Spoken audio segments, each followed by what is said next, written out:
Yes, folks, so much is going on in the world today. Of course, we lost a great leader in the sense of the Supreme Court Justice, Ruth Bader Ginsburg. I know that I was a big fan of hers and was very sad to hear about her loss over this weekend. But now we've got that dilemma of the Supreme Court judge and what will be placed in that position now because, or who will be placed in that position because we do know that already there is talk of trying to put somebody that is a little bit more on the conservative side in that particular office. So a lot of folks are already concerned about that. And of course, we're in the middle of an election season. So a lot of folks are following what is going on with that as well. And of course, there are a number of things happening in the sense of the Black Lives Matter movement and other things that are going on in our community. So definitely there's a lot happening in the world and a lot that people are paying attention to.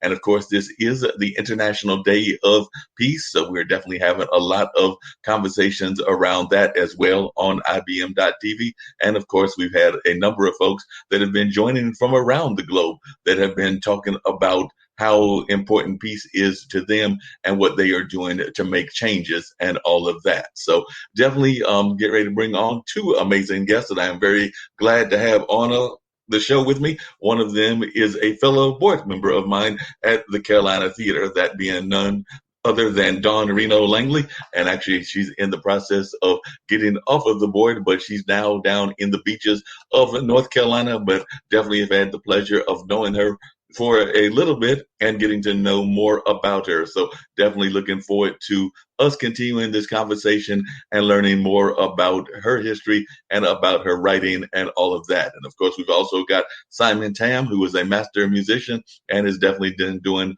a lot of great work also. But we'll bring in Dawn first and say hello to Dawn. How are you doing, Dawn? Glad to have you join me here on this particular show. It's the radio show with Marc Lee, and they knew that I had that radio background, so they gave me that title for this particular show, and I've definitely enjoyed doing it, having some great guests and all of that. So like I was saying, I've got to know you through us kind of in that common board experience and all of that. But as I was reading some of your books, I didn't realize that one, that you had gotten involved like myself in journalism at a very young age, because it seemed to me that you wrote an article sometime back, and that's actually what got you into the field of journalism. So if you would share that story with our listeners. And then, of course, I noticed that a lot of your books also are about activist causes. So they have a lot of themes in them that are about activism. And I think that that's very important as well. But I'd love for our listeners to hear that story of how you got into the field of journalism and writing. Well, I got to say, I've been telling this story wrong for a long time. I used to say that I was 11 years old when I first published my first article, and it was about the Cuban Missile Crisis, and it added up, my age was right, etc. It was about what would happen to kids if bombs came out of the sky, basically. So I had that in my mind for years until a couple of years ago when I published my last book. I had the book launch in my hometown, which was I always dreamed of doing. I really wanted that hometown support. And one of the people who had helped me organize it was the editor of the newspaper. Her husband had been the editor for years. He died. She took over, and she really thought that it was important to promote local people. So she and I talked, and she came to the launch party. And she had gone through the archives. Now, mind you, this article was written about the Cuban Missile Crisis. That was a long time ago. Yeah. When she went through the archives and she found the article, and she said to me, if you had given me the right date, I wouldn't have had a problem. And I said, what do you mean? She said, you were 9 years old, not 11. So I now have a framed copy of that article to remind me how early this all started. But ever since then, there's some things that I really, really care about, and that's what I write about. There's been times in my writing career that certain editors have asked me to write stories that were more in the romance genre or more like that packaged type of book. And I'm not putting down anybody who writes in that genre. I have plenty of friends who do. and I love them and they write wonderfully. But I couldn't do it. I had to write about things that I really cared about from what I hoped was a realistic perspective in an entertaining way so that you like reading the book. So yeah, definitely. Started at that 9-year-old article. 9 years old, and that was in Massachusetts, if I remember correctly. Right. I grew up in Everett, which is literally right outside Boston. We used to take the train to the Y when I was a kid, like 9 or 10, 11 years old. So, yeah, it was Wow. 2 square mile city with 56 to 60,000 residents. It's a lot of people in a very small space. Yep, sounds like it. And I can relate to that thought of doing something at a very young age, because I remember when my brother was born in 1969, and I was born in 62. My brother was actually the reason that my mom, as I recall it, did not make it to the opening of the Malcolm X school in Durham, North Carolina, was because she was having my brother. So, like I said, literally, she was supposed to be at the ribbon cutting ceremony, and he decided he wanted to come on that same day as the ribbon cutting ceremony. So I was about 7 during that age. So I was a student at the Malcolm X school at around 7, 8, or 9, and remember writing a lot of things, even some things about race relations and things of that nature. Of course, it being a Malcolm X school, some of the things that I wrote then, I might not necessarily agree with, and I'm sure that my dad will tease me about them because I wrote some very militant things in the framework of race relations and things of that nature. So, like I said, I've grown a lot in some almost close to 60 years. So definitely I've had that growth period of not necessarily having those radical thoughts in that way. I mean, there's still some other radical thoughts that I still have and may have even developed greater, but there were definitely some radical thoughts that I had in terms of the way that black and white relationships should be that I might not necessarily agree with now in terms of the way that I wrote them. So definitely that's been a change in my growth and everything. But one of the things I noticed is that a lot of the books that you've written do touch on issues. I know one of them you dealt with the school shooting and things of that nature. Another one you talked about the dolphins, and I know that you're over in the beach right now. So if you could talk about why it is so important for you to engage in that conversation about things that you're passionate about, because it seems to me that in addition to being a writer, I would consider you almost an activist as well.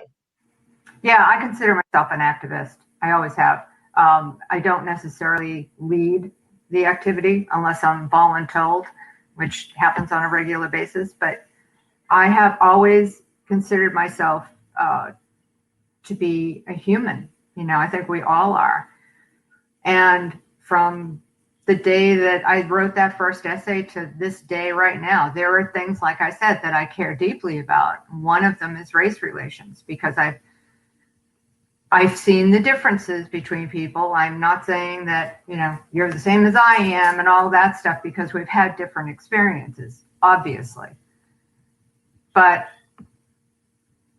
those types of social injustices just disturb me. They make me wonder, who are we as human beings that we can be like that to fellow human beings or animals like dolphins? I mean, these are sentient beings that know where they're going and can communicate, etc. The same thing with the elephants that I wrote about in the morning parade.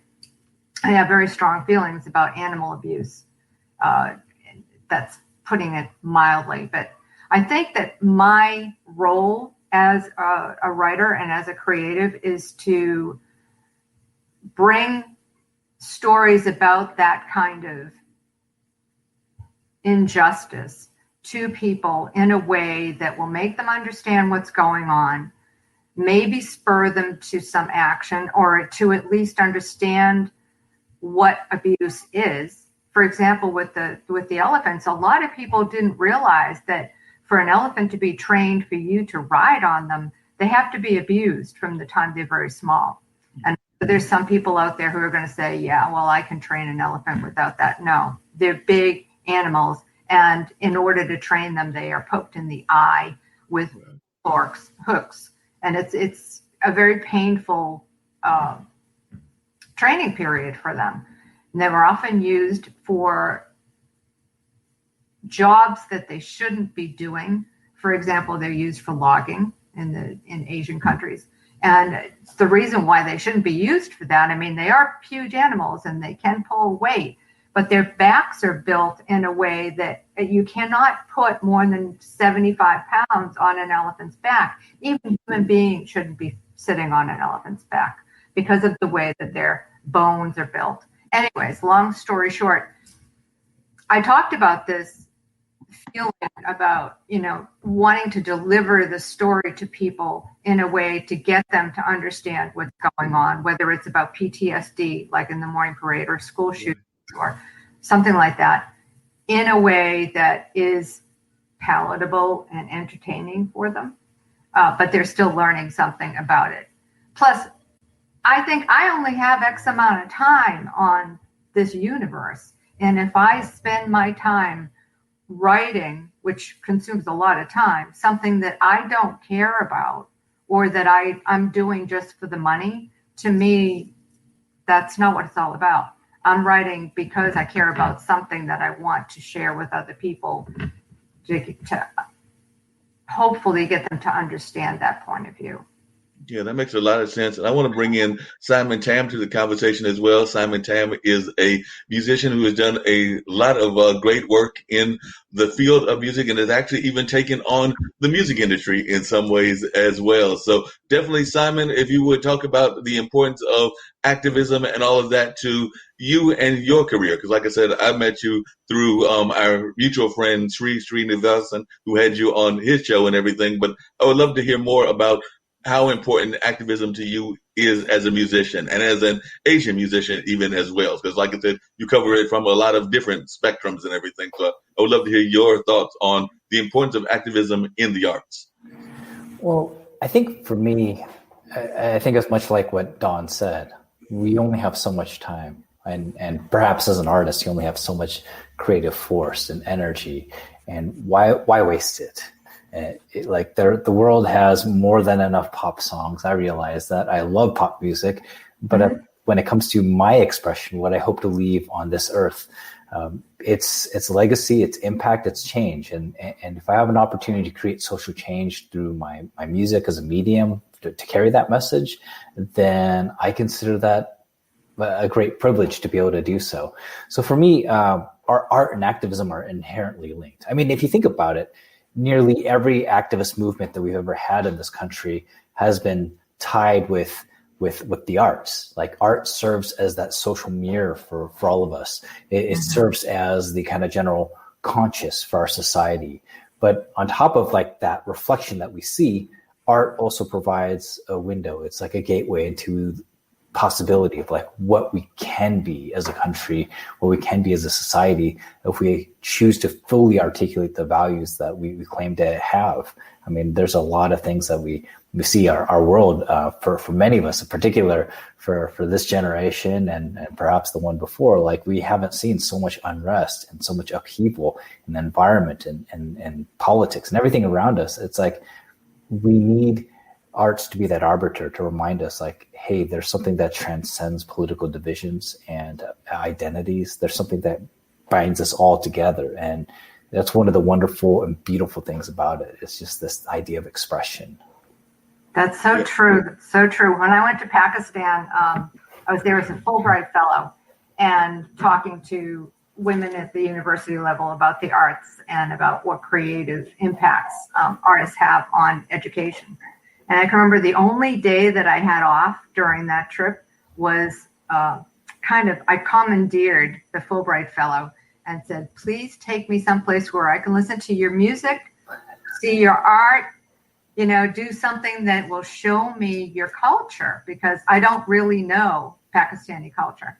He was so delighted to take me to all the special places that, the kids were going to that day because it was a holiday. So I saw all the kids in the museums and playing a little folk music and saw the special instruments and just got such a richer experience. I wish everybody could have the experience of traveling to a culture that they have not grown up with. It just teaches you so much. Yes, Malcolm X, Mark. That's the thing about Malcolm X, that he left a mark on me because he talked about education and he talked about the disparities in education and how that one factor could be leveled and everybody could have the same education. I don't think we'd have the problems that we had. Maybe that would be a simple fix, but I think anyways, I'm changing the subject here. No, I appreciate it. And that's one of the things we can do in this. It's one of the things I always am glad to have in the conversations is a wide open conversation with all of us that are involved. So definitely, but Simon, would you share a little bit to the folks that are watching that don't know your story, a little bit about how you got involved in music and about your musical journey? Like I said, Dawn shared about starting as a writer when she was 9 years old. And I know that you probably started also at a very young age. So if you would talk about how you got involved in music and the direction that the music is going in now. Sure. I think for as long as I can remember, music has been a part of my DNA. Like as a kid, I would just my favorite place was in front of my dad's high fidelity stereo, listening to vinyl records and tuning into the radio, making my own mixtapes of stuff that I heard. And so I actually picked up the bass guitar at age 10. And that's kind of when I just really kind of dove in, fell in love with the instrument. I mean, I took it with me everywhere I went. I fell asleep with it in bed oftentimes. It felt like a really great connection with it. And so it just had a lot of fun. I didn't start performing until, I was in my teenage years. I, like many teenage musicians, joined like a million different bands. But I think the thing that really kind of helped shape me is when I finally started my most recent band, which is an all Asian American dance rock band called The Slants. Like prior to that, I was kind of the token guy in whatever band I played in, but I decided that I just wanted something that was would provide a bold portrayal of my culture, something that I had never really seen. Like if most people can't think of Asian American musicians, like even though there's over 20 million of us in this country, because we're never featured on Rolling Stone, Pitchfork, NPR, and so on. Like I decided, 13, 14 years ago that something needed to change. And so that's why I started my band. And kind of along those lines, I started fusing in activism a little bit more as we went along. Like I didn't kind of set out doing it intentionally. I just wanted to create a band. But I realized that the mere act of starting an all Asian American band is a form of activism in of itself. So from there, I think as we evolved as people, as we evolved in learning like what we can do with our platform, so did my passion for combining those two worlds really kind of deepen.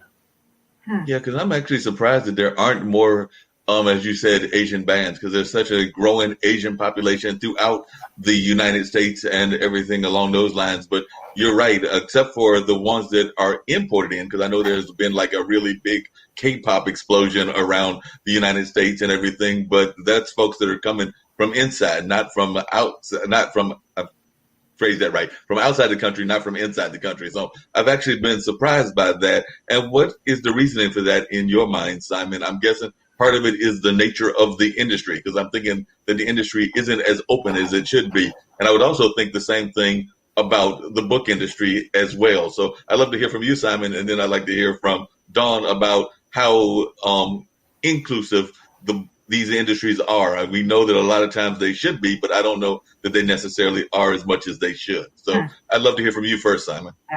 Well, I think there's both systemic as well as cultural barriers that exist.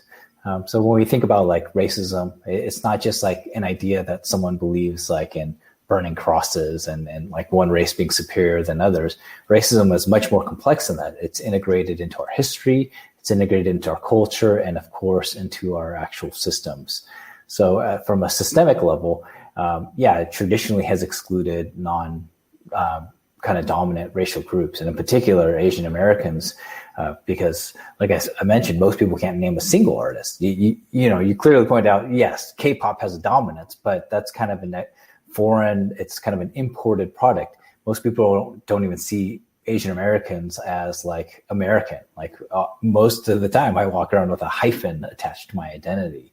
And there's a number of reasons for this. I mean, I remember fairly early when I started this band, we were taking off. We were extremely successful. We were getting radio station play and touring pretty aggressively. And about 2 years in, I had a major record label approach me, and they approached me with a very lucrative multi-million-dollar offer, but it came with a condition. They wanted me to replace our singer with someone who was white because they told me Asian doesn't sell. And it was just, I was floored by it, but they were dangling that promise like right in front of me. Like, isn't this your dream? Wouldn't you love to be able to have your parents retire today? It's like, of course. But, I realized what they were asking was just too much. And I just says, hey, this is racist and this is wrong. And I just ripped it up. I've actually had similar experiences when I shifted from music into the book industry as well. I had numerous editors at publishers kind of had similar, maybe not so overt things, but a number of them would say like, hey, wow, you have such a great story and a platform, but we already have an Asian writer. And I'm like, what does that have to do with anything? Or sometimes they would say, hey, can you remove the stories of your Asian parents and background out of this? Like, I was writing a memoir and I'm like, but this is crucial to my identity. Like you're considering my book about Asian American identity and you want me to remove the Asian American stuff? And they're like, yeah, we don't think people can relate to it. Like Asian people don't read books. And I was like, are you kidding me? It was just all these assumptions that are just rooted in stereotypes. Of course, that comes from our culture. We're creating and upholding these systemic procedures and policies that were inadvertently, had this impact on myself as my identity. I was like, it was kind of ridiculous in that none of these people would say they were racist. They would say like, well, we're just trying to help you. We're trying to help you become as successful as possible.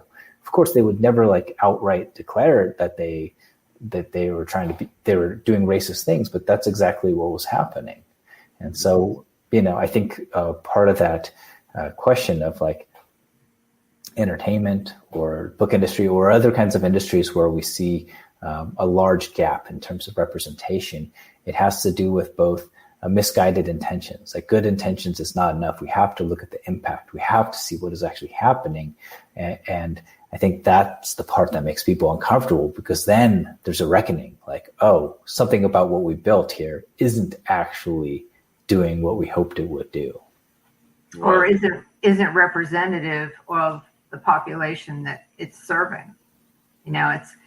I think in a lot of respects in the publishing industry, and I can speak about that because I've been in it for a long, long time, the people at the top, the editors, the copy editors, et cetera, are all young females. You know that. And then the people at the top are white males. So you have white males at the top who are saying to everybody, and this is fact, everybody can check this, this is what we want to see in the market. This is what we think is selling. And I think that, when that filters down, it filters down to, we want this, but it translates to secretly, we don't want this. You know what I mean? And it seems to me that there was a systemic, like you said, let's buy white books for white people because that's all that's reading them. And that's not the case. So you're leaving out a huge part of the population, but when it's white people who are accepting the books, editors, copy editors, and up to that person at the top, I don't think they know what to do with them. I really don't.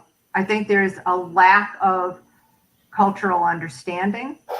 And I'm not saying that everybody that buys a book lacks that, but I think when you have one culture buying a product to sell to that culture, they don't know how to sell it any other way, And that's one of the things. It's a racial mess. That's what it becomes, because then you have no understanding, because you have no integration in that editorial level of anybody but white females who are buying books according to what the white males tell them to buy. Wow. That's where And your problem. that's one of the things that you even tackled, Simon, because you and your band actually took on a very powerful entity. You took on the U.S. Patent Office and all of that. So if you would definitely share a little bit about that battle, because you won a battle against a very powerful entity, and a lot of folks may not know that are watching from around the globe about that story. So if you would share a little bit about how that came about and what was going on with y'all's taking on the U.S. Patent Office. Sure. So shortly after we started, an attorney actually recommended that we register a trademark for our band name. It's very common. Like most entertainers got to do this if you want major contracts, agreements, and so on. And it just protects our intellectual property rights. Very procedural. What I didn't know that was that this simple procedure would turn into something much, much bigger than that. And so when we applied to register our band's name, the U.S. government said no. They said, you can't do this because your name is racist to Asian people, even though we're an all Asian band and like by and large, very well supported by the Asian American community. And so, they were basically quoting this old law from the 1940s called Section 2A of the Lanham Act that basically said you can't register trademarks that are considered scandalous, immoral, or disparaging. And the funny thing is that in order for them to use this law against people, to actually reject them on their right, they actually have to find that a substantial composite. So an overwhelming amount of people find it offensive in that community. They never found a single person. They instead quoted urbandictionary.com and other wiki joke websites to support their evidence. And despite my community spending years and years, like thousands and thousands of people standing up, every single Asian American newspaper, blogger, radio show, community leader in the country standing up for us, the government said, that's not good enough. So we took this fight and continued fighting for years and years, and it eventually ended up at the United States Supreme Court, where we won unanimously in this landmark case. And we helped to strike down this old law. Yeah, that was just one of those things that it's just like, it's funny because a lot of people are kind of worried about like expression, about like, what do we do to guarantee freedom of expression? But does this allow other people to kind of register nefarious things? But it wasn't about that. It was about dignity. It was about saying like, we should have the same rights around our identity as anybody else. Because when we were going through this whole struggle, we asked the government, we said, hold on a second. If our band name is that bad, like the slant is that bad, and slant is this inherent racial slur, how come we gave it to everybody else? Because there were over 800 other trademarks registered with this word. And the government said, well, it's because you are too Asian to use it. They said it is incontestable that you're of Asian descent and part of an Asian band, and therefore people can't associate your name with anything except for this old outdated racial slur. And that's kind of what happened. Like in the name of fighting against racism, they decided to deny me rights based on my race. And the whole funny thing about all of this is that like if the government really cared about fighting against racism using this law, which I don't think they actually cared about, why didn't they begin by canceling the trademark registrations of the KKK or Stormfront or other actual white supremacist groups? Why did they choose to fight that battle against a band that was doing anti-racism work? It's because they didn't actually care. Like many people, sometimes they wanted to go through the motions and be seen, like perceived as caring, but they didn't want to actually do the hard work of doing that. Well, and that actually raises an interesting question. I'd love to hear from both of you on this. And that's that whole concept of tokenism, because I know sometimes we'll try to put somebody in, it might be in an organization or whatever, and it's that one Asian person or that one African-American person or that one Latin person. And so I find that even in the 21st century, we're seeing too many of even our corporate organizations doing this. So I would love to hear y'all's thoughts on that concept of tokenism, why it's so popular even in the 21st century, and what we can do to eliminate that. Because I think that we need to have diverse organizations, but I don't know that we need to have just one representative of each kind of organization. Kind of like you were talking about, Simon, was like having one Asian band or one Latin band. And we even see that sometimes in our festival work, because I know I've been involved in a number of festivals here in the Durham area. And sometimes, you'll get that one Latin band and then you can't get another one because they've already got the one Latin band. So I just wondered if y'all could talk about that and how we can fight against that.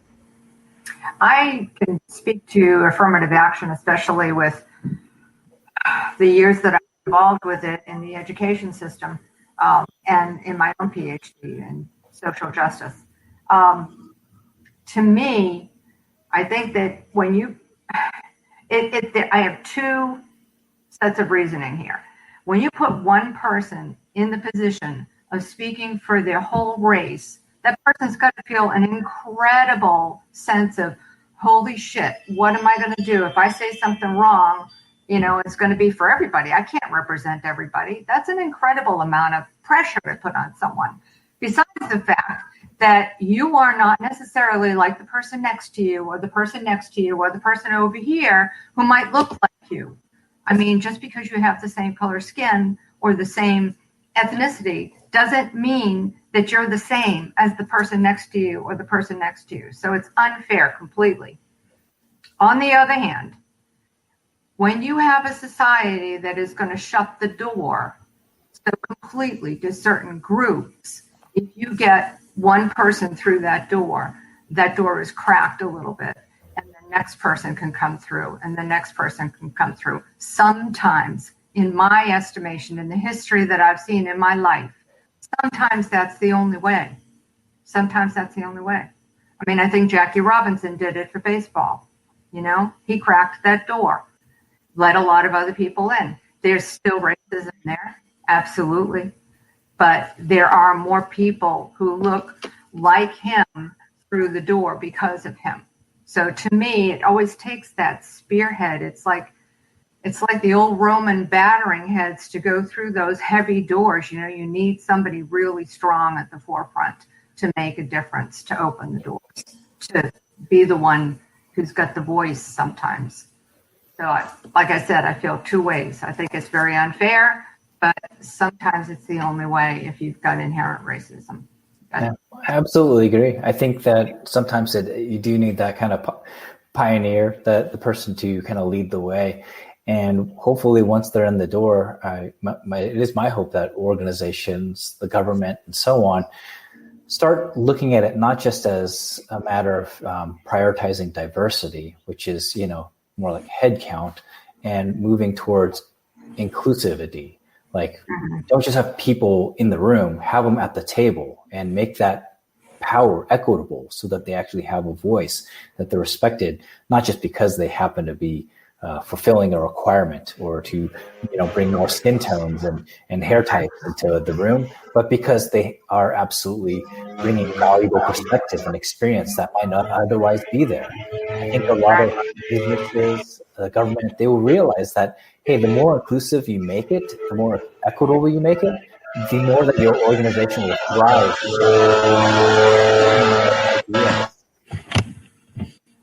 And not only do you get more ideas and experiences into the table, but you have potential leaders who could absolutely break us out of these molds that we kind of put ourselves into in terms of perspective. And maybe help everybody understand someone else's perspective. If you see that, I mean, like, everybody wants the same thing. Everybody wants a roof over their head. They want love. They want family members to stay safe. How much more basic can you get? If you can get that basic, then I think you can deal with just about anything. And maybe I'm being Susie Sunshine here, but I really do think if you get that basic, that's where it starts. No, then that makes a lot of sense. And I don't know that that's being Susie Sunshine or anything of that nature. But I do sometimes wonder about how even within the various divisions that exist, whether that's divisions around gender or divisions around race, we sometimes play into the divisions as well. I know that sometimes, even as an African American, I've run into situations where folks want to still have stereotypes about other minority groups. Like, they may want to try to buy into the stereotypes about Asians, and they might want to buy into the stereotypes about Latin Americans. And I've seen that among the genders as well, both men trying to buy into the stereotypes about women and vice versa. So I was wondering if both of y'all could talk about that and ways that we can get around trying to break those divisions. Because I've heard some folks say that it's not possible for a minority to be a racist because of their own experiences and things of that nature. And I don't know that I necessarily buy that, because I think that this is the kind of things that we need to have where we're trying to break some of those barriers that have happened. And part of that, I think, is an educational thing, because I don't know. Of course, we can name the great African American leaders that have existed, but even they aren't covered the way that they should be. I mean, everybody knows Malcolm X, they know Frederick Douglass, they know Harriet Tubman, but there were a number of other leaders that weren't covered. I hate to tell you this, Simon, and I can name even some great women leaders and everything, but I can't think of a great Asian American leader, if I'm being honest with myself, that I can automatically just say that's the name of a great Asian American leader. I'm sure that if I dig long and hard enough, I might think of some people that are in the business world or in the tech world or things of that nature. But as part of the education system that I went through way back in the 70s in terms of grade school and the early 80s in terms of college, and even what my nephews are going through. I don't have any kids, but I have nephews. I can't think of anybody that actually knows any of these great leaders that are Asian American. They might know great Asian leaders outside of the country. Like, of course, everybody knows Gandhi, and everybody knows some of the leaders like Nelson Mandela from South Africa, but we don't know enough about even the cultures that exist here in our own society. And I don't know, part of that is that some of these societies, to some degree, are insular. And I know that that does happen. So I just wondered if you could comment on some of those statements that I made, because I do know that sometimes some of these societies can become very insular and very much within themselves. And I don't know that there's enough outreach as well. So I'd love to hear y'all's thoughts on those thoughts. Yeah, I think things can definitely become insular just because we're kind of presented with so many resources and so much time and energy. And it's presented as if, hey, these are valuable resources and there's not enough to go around. And so, in the world of activism, we call this tactic divide and conquer, that when dominant groups try and get everybody else to kind of fight for the scraps of what's left over. I mean, if you think about how we describe certain things in this country, like when we talk about these are minorities. Well, that implies it's, for example, a lot of people talk about the 2042, the year that the United States will become a majority country. But it only works that way if you consider it as all white people in one category and everybody else in another category. It's much more complex than that. And when you kind of strip away people's identities and their abilities to be seen as individuals, but instead be seen as these kind of racial categories, then it's much easier for stereotypes to thrive and for this kind of scarcity mindset to persist, so that you end up having community groups fight against one another. I mean, earlier you talked about tokenization. I used to do a lot of consulting work for the city of Portland and the state of Oregon. And whenever they talked about granting funds to different neighborhoods and that sort of thing, they kind of called up and they're like, well, we have one representative from the Asian community. Here's one from the Native American community. Here's one, and so on and so forth. But I'm like, hold on a second. It doesn't show you a complete picture of what's happening. Even when we talk about say Asian Americans, just in the state of Oregon alone, that's 90 different spoken languages with their own cultures, histories, peoples, and it's much more diverse than that. When you talk about Native Americans in this country, there's over 500 federally recognized tribes, and there's even more that aren't even recognized by our government. Those groups aren't one monolithic group. So when we start thinking about people, I really encourage people to break it down a bit more and think about individuals, who are they as individual people? What's their story? And when you start thinking about individuals instead of groups of people, you start recognizing the specific nuances that are inherent to that person. And I think that's kind of a great step in overcoming some of the mindsets that drive some of the things you described. Absolutely. Absolutely. I think that part of what you were talking about earlier, Mark, was about, people within the same group are kind of doing some infighting. I've been watching the Netflix show Mrs. America, which is about feminism in the 60s and the various women who were part of that landslide victory and Roe v. Wade, et cetera, people like Bella Upzig and Gloria Steinem and Shirley Chisholm, all the greats who represented separate fragments of the feminist community. I mean, I went through that time period, but looking back on it now, I'm thinking, wow, it was really a political framework that kept these women from sharing their ideas together. Their politics were what separated them, basically. And I really believe that sometimes that's what happens in every community. We are, as you said, Simon, individuals. We're not the same as the person next door to us, or even the person who's related to us. Right now, I'm doing a book on DNA and how that affects who we are as people, and how, two people who are born of the same set of parents don't necessarily have the same DNA because of the way it's split. And it's so interesting to me because it just proves that we can put a green patch on everybody and say, everybody with the green patch has the same culture. But that's not the case, because we all have different experiences. Absolutely. Yeah, we definitely all have different experiences and things of that nature. By the way, I wanted to give a shout out to Tim Sohn, who was watching us from Pennsylvania, and I had actually put that up earlier, and Fernando Celadon, who's a activist out of Los Angeles, California. So they are watching and enjoying our conversation. So definitely wanted to give them a shout out and acknowledge that they were listening to us and everything. Simon, I just wanted to pivot slightly in the conversation. We just lost a great leader, and we mentioned that at the beginning, that being Ruth Bader Ginsburg. You actually went in front of that Supreme Court. I think she was probably one of those Supreme Court judges and everything. So I would love to hear your perception of her as a lady. And as Dawn just talked about, we've had some great feminist leaders. I would consider her one of those, but I was just wondering your perception of her as a person, since we just lost her this past weekend. Sure. Prior to me going to the Supreme Court, I was already a really big fan of Justice Ginsburg. I mean, she had done some incredible landmark things. Many people know her, of course, for her work that, what's funny is she was fighting on a men's rights case, quote unquote, but that kind of paved the way for opening up and dismantling thousands and thousands of laws that discriminated against women. And when that happened, that actually unlocked many legal tactics that dismantled many laws that were dividing people on the basis of race. It's one of those things that, people say a rising tide lifts all boats, where when you help the most marginalized, everybody in society benefits.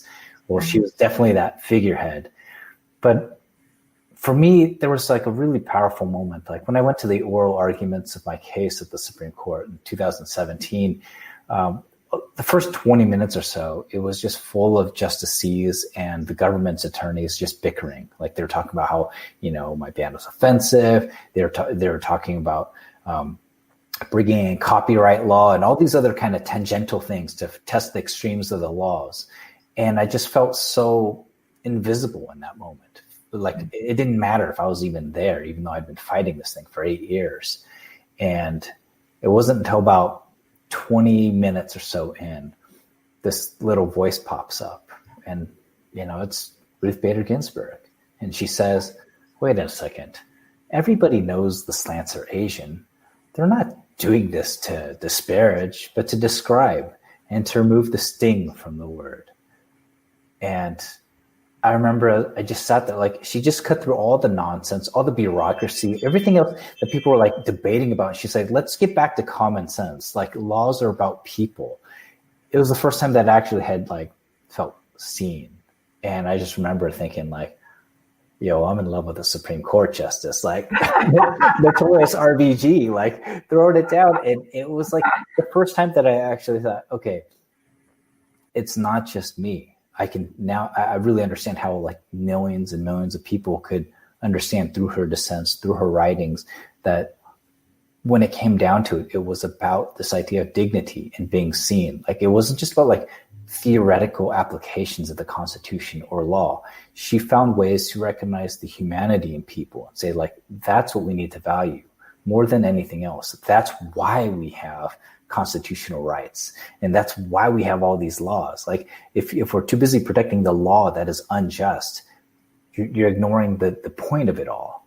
And so I mean, it was quite a legacy. I of course am a huge fan of hers. I mean, I got like her bobblehead and her bronze statue. I have keychains and T-shirts and all that. But more than anything else, I think what I have is this incredible story of like when our paths had crossed, and it's something that I will never forget, because it was the first time anyone in the law, like in the 8 years that I was fighting, and out of all the many courts I'd been through and dozens of legal folks I spoke with, it was the first time that she actually saw our humanity, and I'll never forget that. Well, Dawn, I'd love to hear I your never will reflection. forget that. I can't top that. No, you can't top that with Ruth Bader. But there was somebody else that we lost as well and everything. So we can't top Simon and what Simon's saying. But there was somebody else that we lost not that long ago. And I was just wondering if you could reflect, because I'm thinking about leaders of our generation and everything. And we did lose also John Lewis sometime back. So I was wondering if you could reflect on what you thought of John Lewis. So I'll turn John Lewis over to you, Dawn. Okay, well, I actually have a John Lewis story. So I actually have a Martin Luther King Sr. story, but we'll save that one for another time. When I was with the National Endowment for the Humanities, went to Mississippi to do a trip through the Delta to be there front and center for civil rights, and to look at the places, like where Emmett Till died, and the whole Delta historical road that went from Jackson to Memphis, to be in the same room when Martin Luther King Jr. was shot. Anyways, John Lewis was there. He came to we had everyday meetings and talks from witnesses who were there during the civil rights period, who were there during Kennedy's voting rights push through Mississippi, one of the few places that didn't vote for either Republican or Democrat. That's one of the few times in history that happened. Anyways, John Lewis spoke to us about Martin, about walking with him, and about being part of the civil rights movement. And it's, to me, he was impressive. He was very statesmanlike and very used to being in front of people. But that particular day, the person who impressed me more than anybody else was a teeny tiny little woman. She must have been 4'5", very thin and very proper. She had white gloves on, and she walked up to the podium to speak to us, and she was telling us her story about being on a farm in Mississippi and knowing when people were going to come to the door and pull them out in the middle of the night because they were caught voting, basically. And she described how the kids would stand in the doorway and watch the dust coming down the road, and how that dust signified that it was time for them to find the hole in the floor and climb under the house so that they wouldn't be taken in the middle of the night.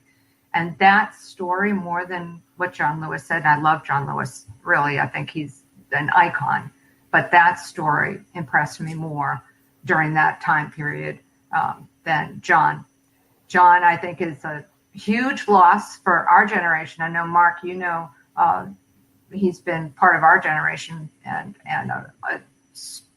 a strong voice that brought people to, I think he threw out a little bit of guilt when he talked to people. It wasn't just, let's all get together. It's let's all get together because you guys are jerks if you don't do so. And I'm not saying that's his words, but you kind of felt that. You felt that, like, this is the right thing to do. When he was speaking, he was talking about not black, white, but the human thing, the right thing to do. Anyway, I'd love to hear from both of y'all about your thoughts about what's going on now, because, of course, I mentioned earlier in the show about Black Lives Matter, and it's definitely been a very powerful movement. I would argue a youth-led movement, but it does seem that we have a division, and a very profound division around race and things of that nature. So I was just wondering if both of you could speak to that, because I'm actually concerned about this upcoming election because of how it can turn very divisive because of race relations and other things. But I was just wanting to hear from both of you your thoughts on the political environment that we're living in now. So I had Dawn last, so I'll start with you, Simon, then go up to Dawn. So Simon, your thoughts about where we are politically as a nation now, and particularly around race relations. I think it's a tough time, but it's always been a tough time. When you talk about race relations, since the very, very beginning of this country, it's never been an easy time. So it's not something that, communities of color are unfamiliar with. I will say it's an opportunity, though, for change, because I think the first time we're seeing a even larger pool of people starting to recognize that some of the things that they thought were solved 50 years ago weren't actually solved. What's interesting is if you look at Gallup poll numbers, if, when they ask, hey, is racism a problem in the United States? You still find a majority of whites saying no. The same percentage that were saying those same things in 1960, pre-Civil Rights Act. So some people are still living in this shroud of ignorance and kind of denial of what is happening, but it's making it tougher and tougher to do so. The fact that major companies like Nike and FedEx and Airbnb are taking action, not only writing statements, people write statements all the time. I care about action, but they're actually, refusing to advertise on Facebook. They're pulling funds from, professional sports teams that were using racist mascots. They're actually putting money behind it. We're starting to see the tide turn a bit. And it's thanks to the brave men and women that are marching on the streets who are crying out for the dignity. I know it's a tough time, but I hope it's a time where we can start seeing this, when we look back years from now at this moment, at this election, that society will recognize that this is a crucial junction where we will choose to stand up for the dignity of others. We choose to stand up for compassion and love. And I think that, anyone who takes issue with the matter of Black Lives Matter, it's I just kind of would appeal to them and think about if someone's going to use the response of all lives matter as a response to it, then if all lives matter, shouldn't Black Lives Matter as well? Shouldn't the lives being lost at the hands of the state? They're not getting a jury. They're not getting a due process. They're getting executed on the streets, oftentimes unarmed, without even provoking anyone. Doesn't that cry out that there's something wrong with our country? That's not the kind of communities we want to live in. So I would, really implore people to start thinking about how these laws and how society is impacting the most vulnerable and how we can actually step up and do something about it. Some of the things that, Simon, you're right on the money throughout the whole thing, but I think a lot of what needs to happen now is that people who look like I do have to go out and educate other people who look like I do about white privilege. I have had a number of conversations with people who don't understand what it's like to walk into a building and be just designated wrong or dangerous or whatever because of how you look, because they never had that experience before. I have family members who are Black. I was married to a Black man. I have grandchildren who are Black. I know what happens to the kids. I know what people have to live with. And I feel that if it's incumbent upon me as an educator and as an activist and a writer to let people know that who look like me, that you have a responsibility to understand exactly what's going on. And if that's the case, if you're getting a step up because of the color of your skin, not only do you need to recognize that, but you need to make sure that it doesn't happen to the next person. I think if we, again, Susie Sunshine, I've been fighting this battle for a long time. I've been on the streets. I've been to a lot of demonstrations. And it seems to me it takes one-on-one to make a difference. You know, you have to have the tough conversations with people you don't necessarily want to have conversations with. You know, I don't enjoy conversations with people who blanketly accept politician. We can name names, but I'm just going to say a politician who doesn't do anything that is positive for anybody. So yeah, we could go a big mess here, but I'm not going to. No, that's all right. We don't mind. I don't want to speak his name. That's right. And we try not to speak that name that often. Every once in a while, it will slip out and everything. But definitely, I agree with you. And we need to have those tough conversations that oftentimes are not wanting to be had and everything. Because a lot of times folks are aware of the conversations that need to be had, but then they're afraid to actually delve into them. And I agree that those are conversations that need to be had on a regular basis. Even sometimes the conversations about those divisions that I alluded to earlier, because I know that one of the things that the other side, and I just call it the other side, is very good at is trying to like create division points. I'm thinking about like even within the African American community, you will sometimes hear like the evangelical part of that pitted against the LGBT community because of whatever those moral codes might be that they feel one side might be more that might appeal to them more than others. But I have seen that a number of times where folks will try to divide folks even on those issues that should be common issues. Because I think we all agree that we want to see a better world, but sometimes folks will find those division points. So I was wondering, Simon, if you could talk about that, because we have seen a rise, not just in the BLM movement, but we've also seen a rise sometime back in Me Too. And of course, we've seen a rise in the LGBT community. But I do see that sometimes our activists are pitted against each other. And I think that that's the wrong way to have the kind of changes that we would like. So I would love to hear you talk about how we can fight against that attempt to pit us against each other. I think we should just remind ourselves that, hey, we're all in it together. Like we have, even if our tactics may differ, because when they do, that's when oftentimes other groups are trying to exploit those differences. Remember, like, who are we ultimately trying to serve here? And I like to go with a very basic tenet of philosophy from this guy named Dawn Rawlings. He says the rules that are the most fair are those that we would all agree to, no matter who is in charge. Like, no matter what political party is in charge, no matter what person you might have in mind that you believe is your opposition, whether they are in charge or whether you, like, if you could find rules that you would both agree to, then that is a good starting point. So remember, like, we're all in it together. There's one rule that is actually common to all religions, and that's love thy brother as thyself, love thy neighbor as thyself, treat somebody else the way you would want to be treated. That is common in all religions. It's said a little bit differently, but that's the one rule that, like you said, Simon, if we all did it, we wouldn't have the problems we have now.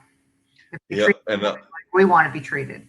Yeah, I definitely agree with you on that. I know Simon said he's got to go to another meeting. I'm hoping to keep you here, Dawn, for another 20 minutes. And then, of course, we've got to go to the rest of the Peace Day celebrations. But, Simon, before you leave, I had two things that I wanted you to hopefully try to address. And I know that it might be difficult to address both of these in a short amount of time.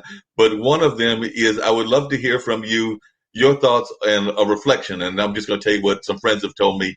They love the fact of activism and the activism community, but they also sometimes feel that they're left out, that they don't know where the activism is happening until after the fact. So I was wondering if you could talk about ways that folks can stay engaged or get engaged if they don't know where the activism is in their community. Because I've heard people say that they don't even know what the agenda is of, say, the progressive side, and they would like to see a more progressive agenda. So that's the one thing I'd love to hear from you. And like I said, I know that the second question is probably just as long and probably just as difficult, but if you can give me 5 minutes, I would appreciate it. But it is International Day of Peace, so I would love to hear your reflections on what peace means to you. So those are the two questions that I was going to ask about the agenda and how we can get more folks engaged in the agenda and what peace means to you. Well, for folks looking to get involved, I'm saying just dive right in. Look for an organization that has similar values to you, that you believe represents something that you hold dear, and start showing up. Like sign up on their email list, get notified, and when we have events again, show up at their events when they announce them. That is the best way to get involved, to start signing up. And if you want to get notified in advance, sign people's email lists and actually read their emails. In terms of the International Day of Peace, one thing that I've been thinking a lot lately is this idea of goodness. I think that's related to peace, that a lot of times folks just assume they're like, oh, I'm a good person. I'm like, why? What makes a person good? Or they just say this person's a good person, or this person wants peace. I'm like, a much more interesting idea is to not think of it as a static state. Like goodness, or even the state of peace, is not like an event. It's not a one-time thing. It is a daily practice. Mm-hmm. It's much like if you want to be a good person, how do you do that? By being good every single day. It's just like if, you can't say, I took a shower once, I'm a clean person. No, you can't say I'm not a racist person because I watch Crazy Rich Asians and I walk down the street in a Black Lives Matter parade, or I have a sign. It's not just a matter of these individual actions. It's the constant striving. It's that journey. It's not a singular event. And so when we think about the International Day of Peace, think, what are you doing today? What is one step you are taking to work towards peace and goodness and bringing justice into not only your life, but the lives of others? Yeah, we appreciate that. Like I said, I know you've got to go, Simon. If you would share folks how they can reach you and where the band might be playing and things of that nature. So if you've got any upcoming shows and where folks can reach you and learn more about the music that y'all have, then I would love you to do that as well. Well, we aren't playing anywhere right now, but you can follow me on social at Simon the Tam. And if you're interested in more of my work around justice and nonprofit work, you can go to theslants.org. So thanks so much for having me. It was definitely a pleasure to have you. Cool. Well, that was a great conversation that we had with Simon, and definitely an amazing person. I'm not going to let you off the hook. You said you've got a Martin Luther King Jr. story for me, so I want that Martin Luther King Jr. story. No, it's Martin Luther King Sr., I said. Martin Luther King Sr. When my first book on Black collectibles came out, I've written 2 of them on African American collectibles and art, because I was an antiques dealer for a long time and wrote for the newspapers and so forth. When that book came out, Daddy King was the name of Martin Luther King Sr.'s autobiography. That came out at the same time. So I went to a big book fair at the Heinz Auditorium in Boston and took my daughter with me. And I think she was about 8 at that time. And after Daddy King had spoken, he spoke to this enormous group of people, because obviously he was Martin's father. We waited afterwards because I wanted to give him a copy of my book. And I gave him a copy of my book. He took it and he signed his for me. And we walked down the hallway with Martin Luther King Sr., Andrew Young. You know who Andrew Young is, right? And a couple of other people whose name escape me right now, but they were with him and his party. But he walked me down the hallway and wished me the best of luck with my book. I was taller than he was. He's a little guy. He was a little guy, but just so warm and supportive and funny, and a booming ministerial voice. Oh God, where Martin got it, because Daddy definitely had that voice. Oh man, it was a really important time for me as a writer, and just to be able to walk down the hallway with somebody of that stature, just I'll never forget it. Wow. And another thing that you've done is you've written books about Native American art and your collection of that. So I would love to hear you talk about that as well, because definitely that's a part of our community that doesn't always get enough attention. And I've actually got some Native American blood in my own line as well. So I would love to hear you talk about that book and the importance of that to you as well. Actually, I have 4 books of Native American art and collectibles and antiques. And I find that world the artisans and the artists in the Native American world is so huge that I could do books from now until the time I die, and I would never cover it all. I would never be an expert. People consider me an expert because I know a little bit about a lot of things.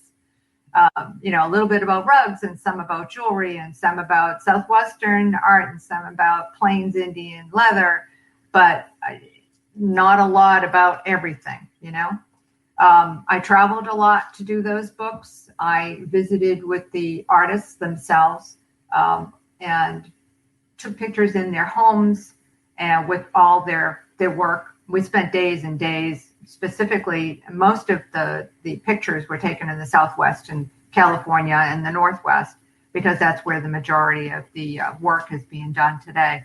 There's very little work that's being done by tribes and affiliations on the East Coast. So what's being done is not traditional. It's more modernized version of the old bead work or the old moccasin work.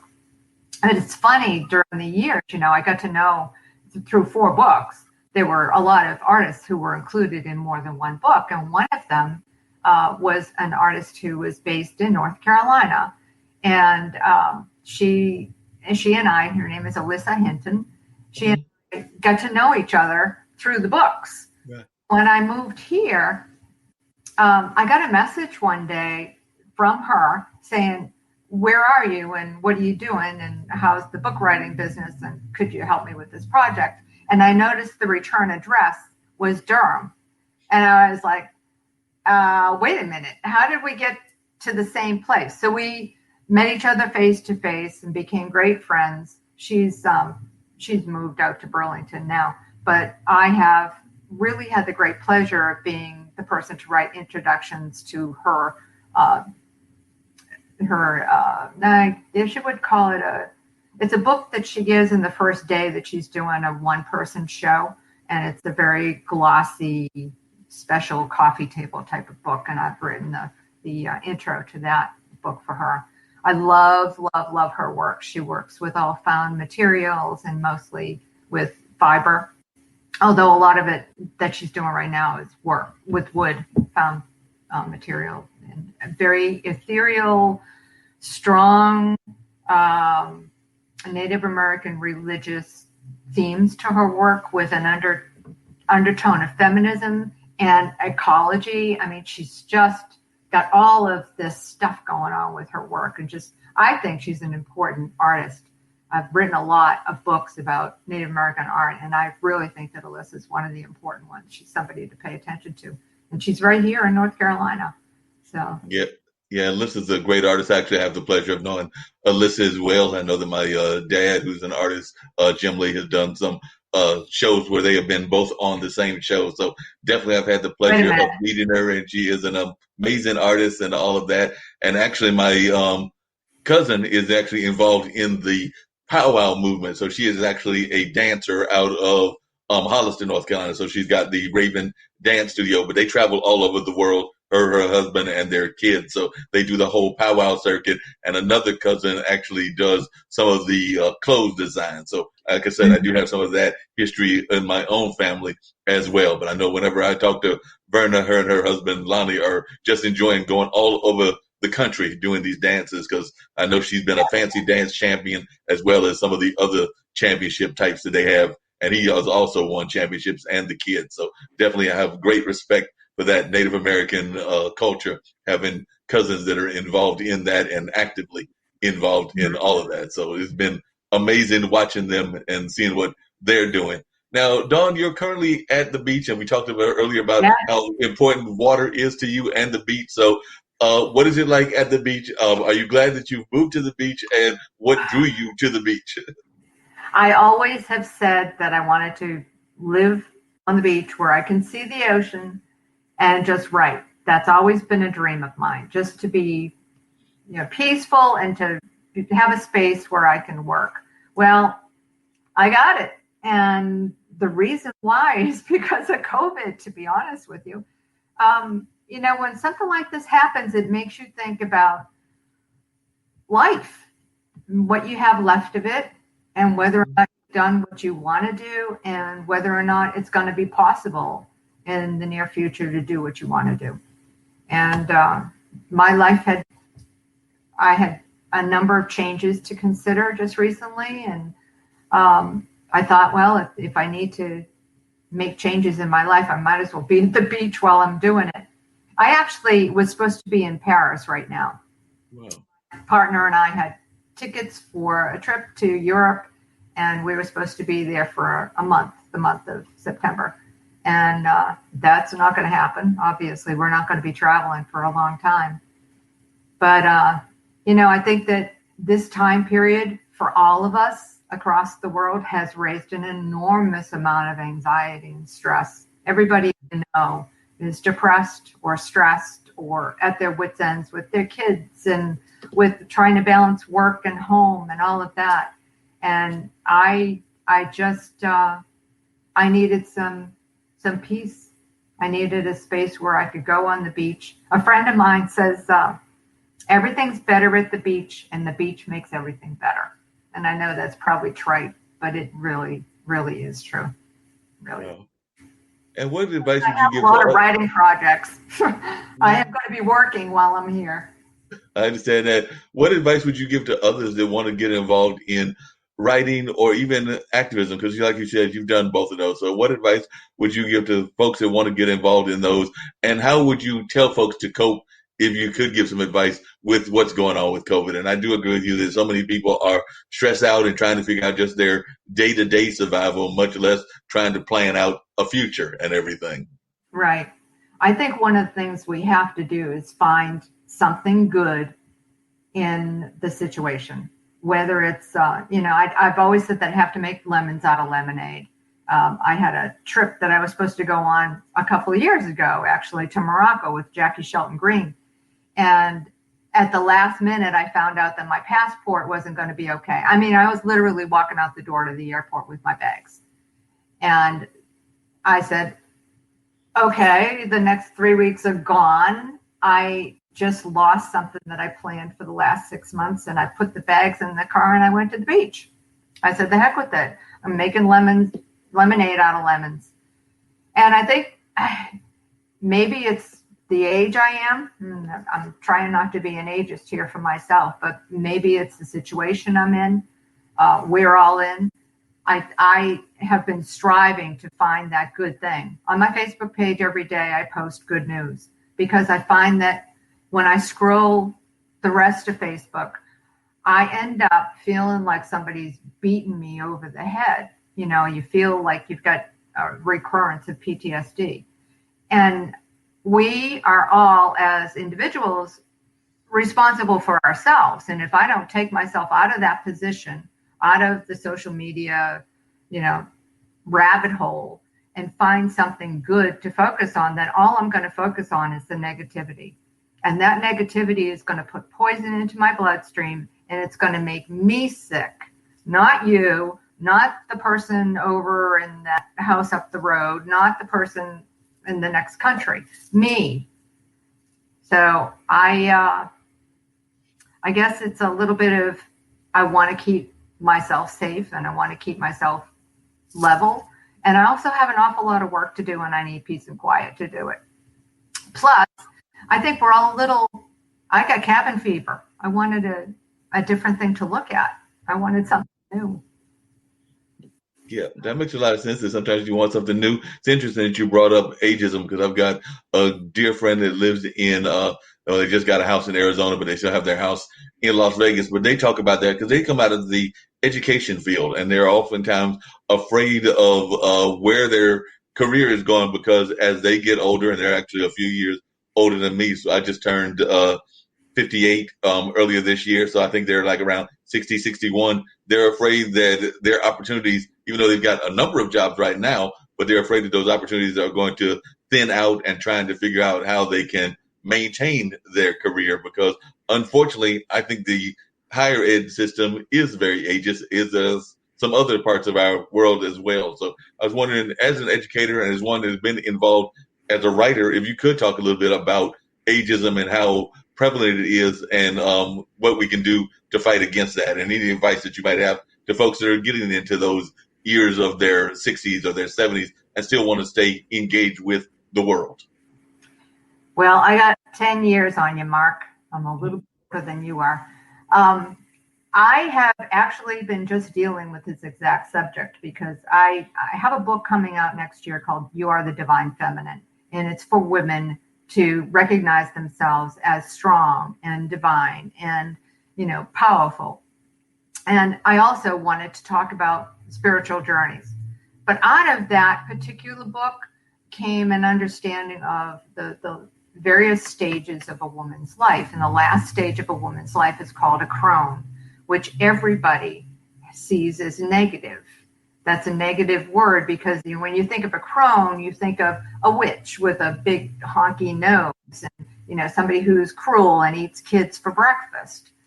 That age group is not respected. That age group is made to feel unseen or is punished for being the age they are. They're not respected for the education they may have or the knowledge that they've accumulated through a lifetime. That is not necessarily something that happens in all cultures. That, I think, is particularly American. We really don't respect our age. We don't. We don't see that richness of knowledge as something that should be valued like Africans do, or Europeans do, or Chinese. The parents, the grandparents are kept within the families and they're protected and they're respected and they're gone to for advice. We don't do that here. And I see that as that's my next ism. Unfortunately, I'm going into it headlong because I am that age and I'm seeing that happen. And I'm seeing being shut down from doing certain things that I'm still quite capable of doing. I could probably walk more miles than a 28-year-old at this point. I don't have to tell you what I do. I see that as an inherent problem because what that does, especially to us, we're baby boomers. You're in the latter part of the group, right there in the middle. We're a huge group. Not only are we a huge group of people, but we vote. We have a vital lifestyle most of the time because we're much healthier than people were a generation or two ago. We live longer, so we have more impact. So that disparity between the respect of the aged and what we actually can offer is going to be, I think, bad for business, to be honest with you.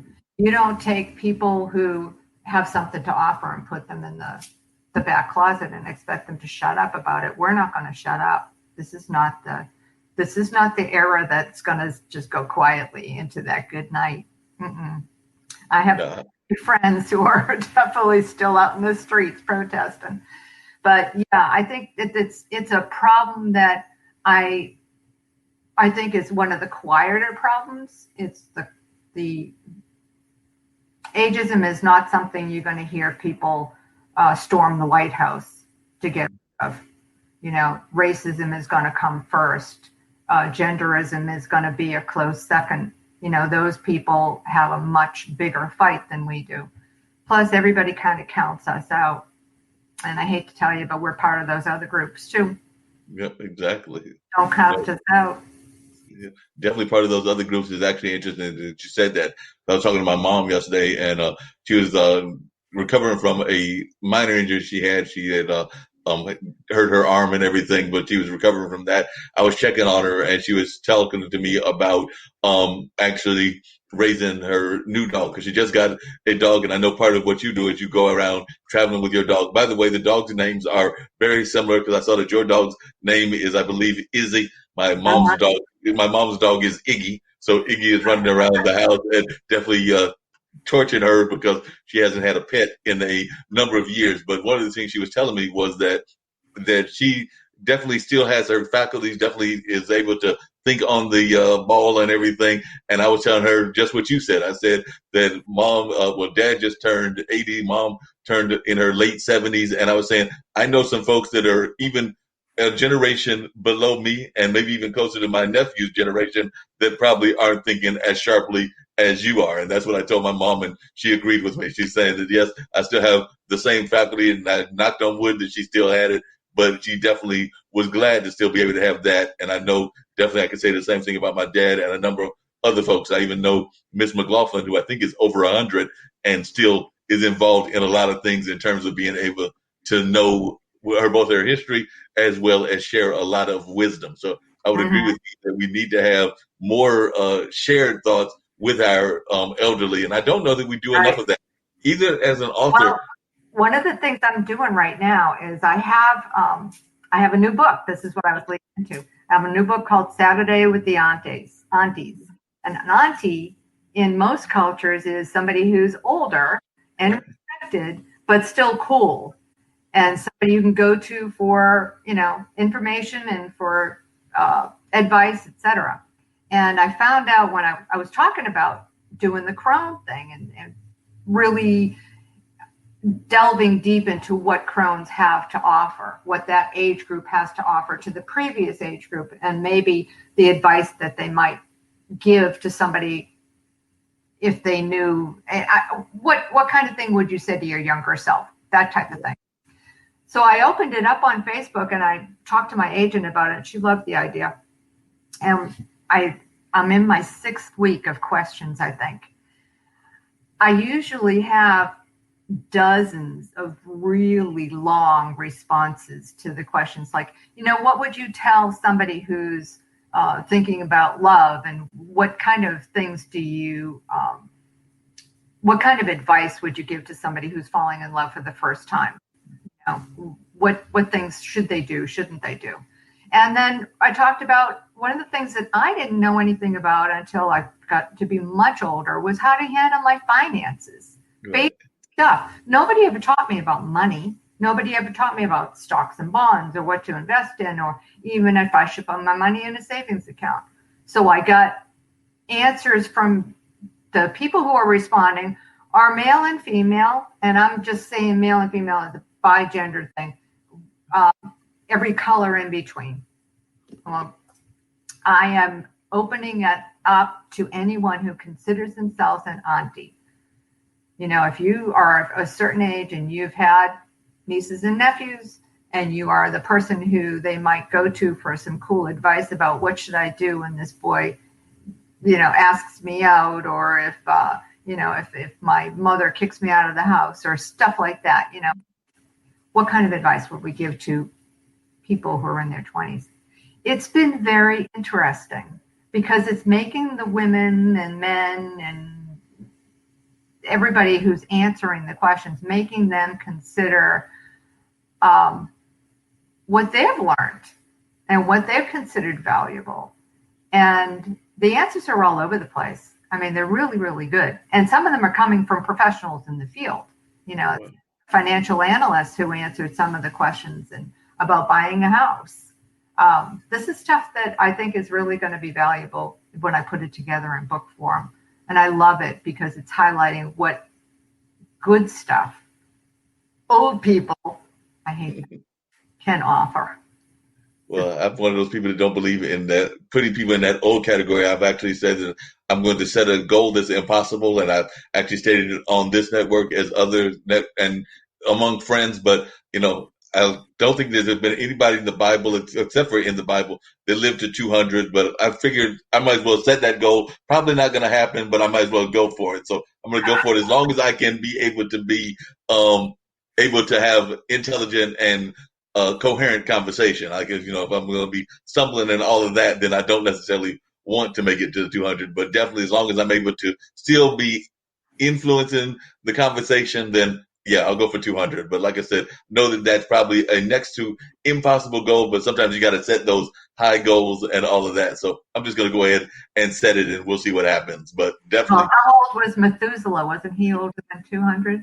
I think he was. I think he might have been like maybe close to 300 or something like that. So he was going there for a while. So I think there were some other characters in both biblical times as well as some of the myths or legends of time that have definitely lived past that. So we'll just see how it goes and what I can do to make that happen, or if it happens. So we'll just see if that is even something that's able to happen in that framework. So it'll be interesting. But the folks that are watching are from around the world. I mean, we definitely had the folks that have commented from around the West Coast and the East Coast, but we do have, actually, it's interesting that you mentioned the auntie, because one of our producers is a gentleman by the name of Ankit, and he's in New Delhi. So he definitely knows about those aunties and things of that nature. So definitely he can relate to what you're talking about. But when you're getting this advice, is it just folks from the United States, or are you getting it from around the globe? I have a lot of Pakistani friends because of going there for the Fulbright. So a lot of them have really gotten into it. I have some African friends, some people that I met during my doctoral program. So they're getting into it too. There's a woman from Australia who pops in on a regular basis. Some from the islands. So yeah, they're all over the world. It just depends on who's on. They know that the question is coming now because I've done it, I think I'm in my 6th week. I've done it every week. And they know, and they're starting to get interested. But Mark, you should see the length of their posts. I mean, most people just answer in one word, but they're writing books. I mean, they're taking this seriously, and I'm loving every minute of it. I think it's so much fun, and it's going to be fun to put it all together. My agent's really looking forward to this one. It sounds like the agent's definitely looking forward to it. By the way, speaking of agents, would you suggest that folks go the independent route if they want to write a book, or would you suggest that they go the agent route? What is your advice to folks that might be wanting to write a book? And I know one of the stories that I've always heard is everybody has at least one book in them. Some people might have, like you, multiple books, but I've heard that everybody has at least one book in them. So if folks want to get that one book out, what would your advice be? Well, it really depends what your goal is, what you want from it. I coach other writers and I edit other writers in my business, Rewired Creatives. Just took on another client today, actually. And I tell people, I'm honest with you. If you've got a story that is really wide as a spectrum and that's focused so that it's something different than what's out there, and it's well written, and you really, really, really want to be on the bestseller list, then you've got to get the help to make it good enough to get to that agent. However, if it's a story that you want to get out quickly, you don't care about selling millions, then I would strongly suggest going the independent route. But whichever route you go, you have to put out a product that people are going to read. And I think a lot of people think that they can write it like they would a letter to somebody in their family, and that's fine and dandy if that's all you're going to give it to. Have it printed for your family, you can write it whatever way you want. But if you want to put it up for sale, you have to make sure that it's clean, that it's edited well, and it's written well. So yeah, I have 2 answers. It depends on what you need. I have plenty of people that do very well with publishing it themselves because they have a platform. They know their audience. One of my clients is a very well-known cosmetologist who was Mrs. America contest. I think she was Mrs. New Hampshire at one point. But she wanted to tell the stories that she heard behind the beauty salon chair. The people who come in for, various reasons. And there's stories that everybody brings to the chair. That's not something that's necessarily going to be on the bestseller list, unless those stories are coming from somebody who's famous or they're so well told that everybody's going to relate to them. She wanted them out, and she had a very good platform. I think that her marketing and publicity is probably better than a lot of other writers that I've seen who were professional. So I said, you can go the route of getting it to an agent, but you're going to have to make sure that you've got something that's really much better than anything else out there. Or we can get it as good as we can make it working together, and you can publish it yourself. And then you can take it wherever you want to take it. Plus, if you really want to get technical about it, you make more money if you sell them yourself. But on the other hand, you don't get the distribution you would get if you sell them yourself. You would get better distribution and into bookstores if you go the traditional route with an agent. That's a very long and convoluted answer to you. No, I think you definitely answered the question. Other thing I'm just kind of curious about, and we're getting ready to wind everything down very shortly, is for those folks that want to write about things that they're passionate about, but are also activists about, do you ever have any fears about that? Because a lot of the things that you write about are also hot button issues. I mean, like I said, we talked earlier about how you wrote about the the gun shootings, the school shootings. You've definitely written about the torture of animals and things of that nature. So those can be, and I'm sure some of the books deal with climate change. So those can be hot button issues. Are you ever concerned as a writer that you might be alienating some of your audience because those are such hot button issues? Or is it, as I'm probably guessing, that you're so passionate about them that you're going to write about them and you don't mind losing a few of those audience members? I think my audience wants to hear about those issues. I think that's the audience I have. I think if you want a happy-go-lucky romance, you're not going to read my books. I mean, there are very few people that have read The Morning Parade who didn't cry because of it. So there are certain people who won't read it because they know what the subject matter is. And that's fine. You know, there are a million different kinds of books. There are millions of books published every single day. And I'm not kidding. That's the statistics, in the millions. And I don't think that, everybody reads the same thing. I mean, I don't read the same thing all the time. And I'm certain there are certain categories that I've never read. I have never read a cozy mystery, and I don't intend to. Or, some of the books that just subject matter doesn't appeal to me. So I think that there's a certain audience that will come to my books and read them because they're about social justice issues. And there's a lot of people who will say, don't want to read about elephants who are being abused, or I don't want to read about the dolphin trade, or I don't want to read about transgender human beings. So I'm not going to read Dawn Reno Langley's books, and that's fine. That's okay. That's okay. Definitely. And like I said, there's a lot of folks that need those stories told and everything. Because like you said, you've also in one of your books dealt with the issue of transgender and the LGBT community. And there are a number of folks that are afraid to tackle those issues in their literary reading, much less writing about it. So what was it like going through that experience and writing that book? Like I said, that was another topic that you dealt with that a lot of folks might not be wanting to tackle. So how did you go about doing the research when you wrote the book that had the transgender characters? That book that came out of my PhD dissertation. That was a novel that I wrote in conjunction with the critical thesis that I wrote on transgender individuals. That came out of my MFA program, where I wrote about women writers in their journals and what the difference was between their public writings and their private writings.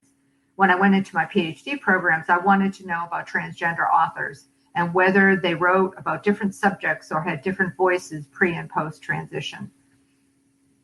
It required me to do an awful lot of research and to conquer some of my own misconceptions about gender and about sex and about choice. It taught me a lot. I have a lot of trans friends, and I really respect. I just got a fly ran into my face. I respect the struggles that they have gone through their whole lives. Anyways, it's something that I don't think that any of us as writers get away with writing a book without doing a lot of research and without, what you see in between the covers of my books is 10% of the research that I've done. I've done 90% more. It's like the old iceberg thing. I know much more about that topic than I ever put within the pages of the books. And I feel that that's necessary. I mean, when I went through my PhD program, one of the questions that they asked me when they interviewed me about being part of the program was, what is it that you really care about? What is it that you're passionate about? And I'm passionate about anything that puts another race, sex, animal at risk. That makes a lot of sense. And a lot of times folks don't even think about even like the identity of authors and people until after the fact. I'm thinking about the great Pauli Murray and how a lot of people started thinking about even what her identity was, but it was well after she had passed that folks even decided to explore that identity. And some folks have even criticized as to whether certain communities should have outed her or not outed her after the fact, after she had passed. So I've heard folks that have had that conversation as to whether she was part of the LGBT community or not. So like I said, that's something that we'll probably never know because, like I said, she's gone on and everything, and folks can only guess and speculate. But I do know that that does happen sometimes after the authors have passed on, and folks want to try to put them in some kind of context. So I'm wondering what your thoughts are about how we sometimes try to even contextualize our authors after the fact. I mean, definitely there were authors like James Baldwin who was very adamant and open about what his life was, but there were others like Pauli Murray that might not have been as open, and then folks would do the research afterwards. So I was just wondering what your thoughts are when we try to contextualize people in the framework of their literature and their history. I think we're having this conversation in the publishing world today, and it's our own, it's called Own Voices. That's the Twitter hashtag. And it's about, who has the right to write the story about a particular person. Does the person who writes the story have to have the same experience as the character? It makes it very difficult as a writer, because one of the things we have as writers, as creative people, is imagination. So we can go into that person's world and we create worlds for everybody else. Now, back to the question about Pauli and about other people who have passed and we might consider what their life was like. I think one of the things that readers do when they think about authors is they project that the story that they're reading was actually a story that the author went through. So I'm looking at the Own Voices argument that they, people should write their own stories. Koreans should write their own stories. Americans should write their own stories. Women, men, blah, blah, blah. But I also think it cuts us off at the knees because we also, as writers and as artists, have imaginations. And without that imagination, we can't explore other lives besides our own. However, if you don't do that homework, then you shouldn't be writing it. I also think that, it's wrong. And I tell people this all the time. Poets get it all the time, much more so than novelists or short story writers. Poets are it's always expected that the narrator of the poet is the poet. And that's not the case. But it's really kind of difficult for an audience to tear the two of them apart when the poet is there on the stage saying those words about pain and heartache and so forth, when they're actually maybe embodying somebody else. Right. It's harder for them to separate it. But I think a lot of people also figure the same about writers. They think whatever we write about is a situation that we went through or an experience that we had. And that's not necessarily the case. Sometimes it is. Sometimes we steal from our lives, but that's not necessarily the case. Yeah, that's very true. And I'm going to wrap everything up, like I said, and everything. But before we leave, I would love, as I did with Simon, if you could share with folks how they can reach you, where they can find your work at, and if you've got any newer projects that you want to share with them as well. You've alluded to some of them, but if you want to expand on that. And then, of course, I would love to hear your thoughts on peace and what peace means to you as well. So like I said, I kind of have a close out with Simon. So I'm going to turn it over to you in that same kind of way. All right.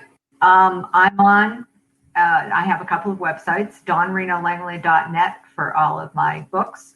The Morning Parade has its own website, and Rewired Creatives, which is my editing and coaching, is rewiredcreatives.com.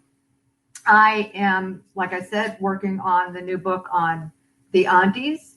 Plus, I have right in front of me a novel that I'm revising for my agent, which is about DNA and following the DNA in your life, basically.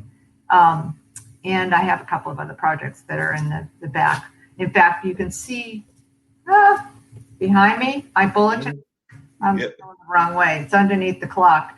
It's got pictures of my new characters from the new novel. So that's kind of my inspiration for moving forward with what I'm supposed to create while I'm at the beach. So that's what I got going on. That's how to contact me. And as far as the International Day of Peace, I'm a Buddhist, and we've always celebrated this day. In fact, we celebrate peace a lot and try to get like an underhum of meditation going to lift up everybody else who might be feeling down. I think this particular International Day of Peace is incredibly important because I'm just going to talk about our country. The rest of the world can be by itself right now, but our country's in a particularly divisive place. I don't think I've ever seen it like this before, and I saw some pretty divisive things in the 60s. But this is a place where I don't want to be. I think a lot of other people don't either for many reasons. And I think this day of peace should be to sit with yourself, to meditate, to think about maybe one thing that you might be able to offer to someone else that would be a peaceful gesture. I don't know what it might be. I think everybody has a different idea on that, but that's how I would celebrate the Day of Peace, besides doing a lot of meditation. Yep, sounds like a great way to celebrate the International Day of Peace. I was actually just thinking as you were talking about that, I had the pleasure yesterday of watching one of the basketball games, and afterwards they were re-airing one of the sports things that the arena does, and they had that woman that does the brown eyes experiment on, and she was basically saying that maybe we need to even break away from the whole concept of race, because race is so much of a man-made constraint, and everything was what she was arguing. And as I heard her say that, I was thinking that she may have some very valid points in that argument, because she was talking about how she was the one that did that experiment many years ago in her classroom, where she divided these folks that were at one time very smart. When they got the wrong colored eyes, their sense of intelligence went down, and vice versa. Some folks that were not all that bright in the world of education, or perceived that way, then when they got the quote unquote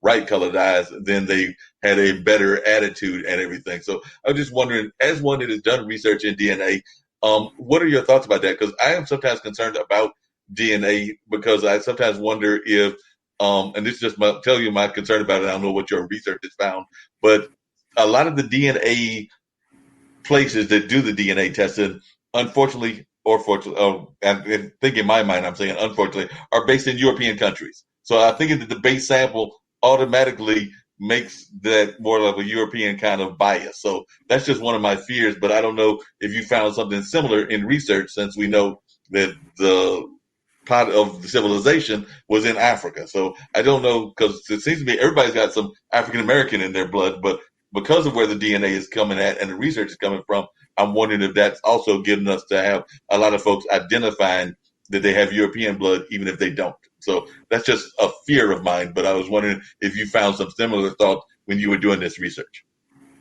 I don't know about the finding European or African blood. I'm not sure about that, Mark.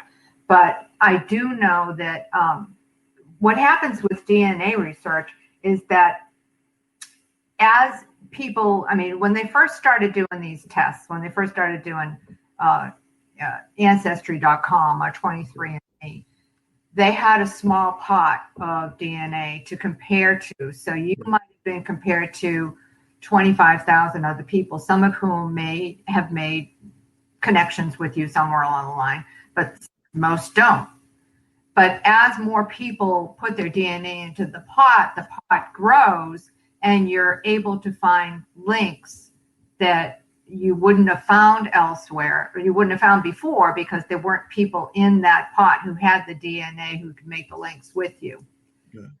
As it goes, it's going to get bigger and bigger, and you're going to be able to find more of those links.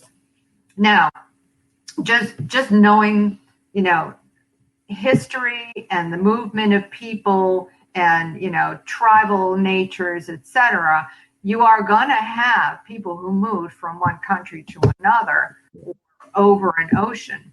I mean, I was told the whole time I was growing up that I was Swedish, completely nonstop, no other, heritage. My mother didn't know her mother's background. Come to find out, I'm not Swedish. I'm 3% Swedish, 76% English. Now, when you think about that, you think about the movement of the European people, the Romans actually built the roads in England. So if I really traced things back much further than I'm able to right now, I probably have some Italian back there. Because if I am English, somewhere along the line, the Roman armies came through and impregnated a lot of English women. And that race, kind of crisscrossed, and you find things that you didn't expect to find. Now, my ex-husband did it. He did, I don't remember whether he did Ancestry or what, but I talked him into doing it. And he said that he found that most of his ancestry came from Western Africa, because obviously that's where most of the slave trade was. He thought his whole life that he had Native American in him. He comes from Texas, and his grandmother told him stories about, she had Native American blood, blah, blah, blah. Well, he never got that in his DNA report. Why? Maybe members of her family have not contributed to the pool, so that link is missing. Or maybe she had stories about being Native American, but she never was, just like I was never Swedish. Come to find out, my grandmother's family, they came from the Swedish port in Sweden, but my grandmother's mother was actually from Denmark, and my grandmother's father was actually from Norway. So somehow they got to the Swedish port, where they changed their name because there were too many Johnsons on the boat going to America. So they changed it to Aalborg. Well, so right. Reports get changed along the way, and you can just go back so far with ship reports and birth certificates and death certificates. Then you have to rely on blood and DNA.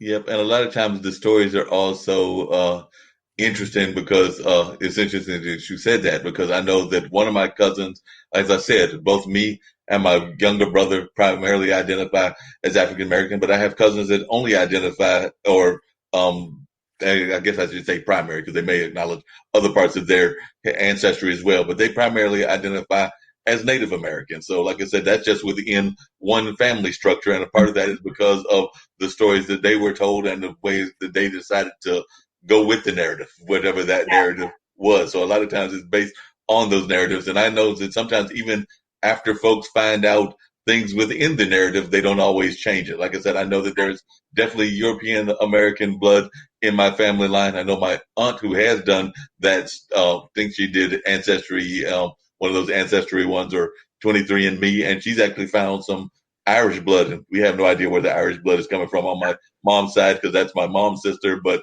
like I said, they've definitely found the different other bloods that exist. So definitely we know that we are all mixed individuals, most of us. I know there are very few, if any, purebreds of anything, despite what some of the very racist elements of society might want to think, but we are all basically blended folks, and we probably need to, in that sense of celebration of International Peace Day, we probably just all need to think of ourselves as part of the human race and not necessarily part of the other kind of things that are going on. Because if we think of ourselves as part of the human race, then we can celebrate cultures, because I'm not against celebrating cultures, because like I said, my cousins that are very much into that Native American culture definitely enjoy going to the powwows and celebrating that. I know I enjoy going to some of the Kwanzaa celebrations that Baba Chuck was part of that come out of the African American community. So I don't think that just because you celebrate yourself as part of the human race that you have to discount whatever your heritage is, whether that's Irish, whether that's African American, whether that's whatever. So I think that that's one of the things that I try to get folks to understand, is that we can celebrate our heritage, but also one of the things that I think you've done a great job of is you can also go to other parts of the world and celebrate their cultures. That's one of the things I have not done enough of, is I haven't done enough international travel. I've been to Turkey when I was a baby, and I just recently, about 2.5 years ago, went to on a cruise. So the cruise took me to Puerto Rico, the Grand Turks, and places like that. But that's pretty much the extent of my international travel. But I also love going to international events like we have here in Durham and around the other parts. So even if I don't go to Poland, I can go to Poland through the events that might happen or the international festivals and things of that nature. And I, because of COVID, can't travel as much as I want to. And hopefully, and because of finances, but hopefully the finances will improve, and hopefully I'll be able to do more international travel. But until that time, I can pick up one of your books and go to a place that I haven't been to by going to the book. You know, I got to say that my mother never traveled. My mother didn't know how to drive a car, but she was the one who kind of gave me the permission to do whatever I wanted to do and to be okay. She used to, when I asked her when I was a kid where I came from and what my nationality was, she said, "You're Heinz 57. I said, "What's that?" "Well, you're a little bit of this, a little bit of that. You're like a mongrel." And I am a little bit of this and a little bit of that. But, you know, as a kid, I would say to her, "Well, am I Chinese?" And she would say, "Yes." "Am I African?" And she would say, "Yes." "Am I Canadian?" She would say, "Yes." It didn't matter what I said. She would say yes. And I think she did me a huge favor because she never said, "You are only this." You know, I knew my heritage because my grandparents told me about it, but she never said, "That's all you are." She said, "You are a little bit of the world." So when I started traveling, I think she really enjoyed watching what I was doing because she never did it herself. But she was the one who literally taught me about not being racist. Yep, and that's a great lesson that she gave you. I know my grandmother was a librarian, and I don't know how much world traveling she did. She traveled around the United States and did some great things, including creating the first African American library in Raleigh. But I don't know how much world travel she did, if any. But she definitely was very much engaged because she was a librarian, so she understood the importance of books and was friends with a lot of folks like Zora Neale Hurston and Pauli Murray and a number of others. So she knew those folks in her life as part of her peer group. So I would agree with you that that's very important. And one of the things I was going to share with you is that on another show that I watch, it's not part of the IBM TV family, but my friend Sri Srinivasan, who I mentioned earlier, is how I met Simon. And he does like some shows around COVID talks and other things through the Digimentors group. But one of his producers, Neil Perrick, has an interracial child. They have their daughter, Emily. And that's basically what the way you described yourself is how she's growing up. And I think she's like under 10 or something like that. But her parents are he's of Indian descent, like from India. I think his wife is one of the European nations, and she might have some other things mixed in there, but they put those all in there. So they say that she is, and I might be mixing what they actually are, but just for example, they might say that Emily is Swedish, Irish, Indian, and a Yankees fan because he's a diehard sports fan. So they had to add that's part of the identity as well. That's great. I love that. It's perfect. Cool. Well, once again, Dawn, my friend through the board at the Carolina Theater, and I know that you're in the process. Of course, we're going through that process of finding new leadership, but other than that, you're in the process of getting off of the board, and I've still got a little ways to go, but I know you will still be engaging with me and others there at the Carolina Theater. And like I told you before, I got to find some way to sneak down to the beach and spend some time visiting you and your folks down there. But definitely, I was glad to have this conversation with both you and Simon Tam. So Dawn Reno Langley and Simon Tam have been our guests today, an amazing author, an amazing musician. And I want to thank you for joining us in this conversation and for sharing your wisdom. And I definitely look forward to seeing you soon. As a matter of fact, I think we might see each other tomorrow because I think we've got to interview somebody tomorrow. Thank you so much, Mark. I've had a blast. It's been great. It's been thoughtful. And Simon, I wish I could thank you in person, but it's been wonderful. It's been fun.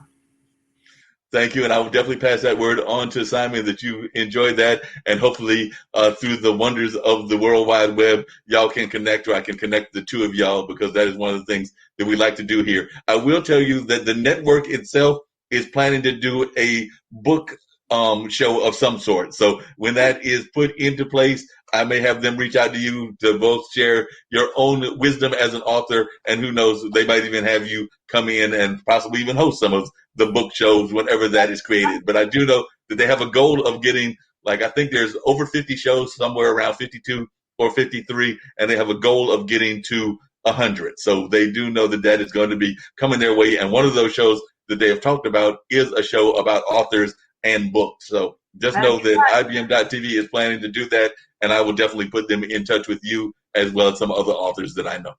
Great. Thank you for that. Terrific. I look forward to it.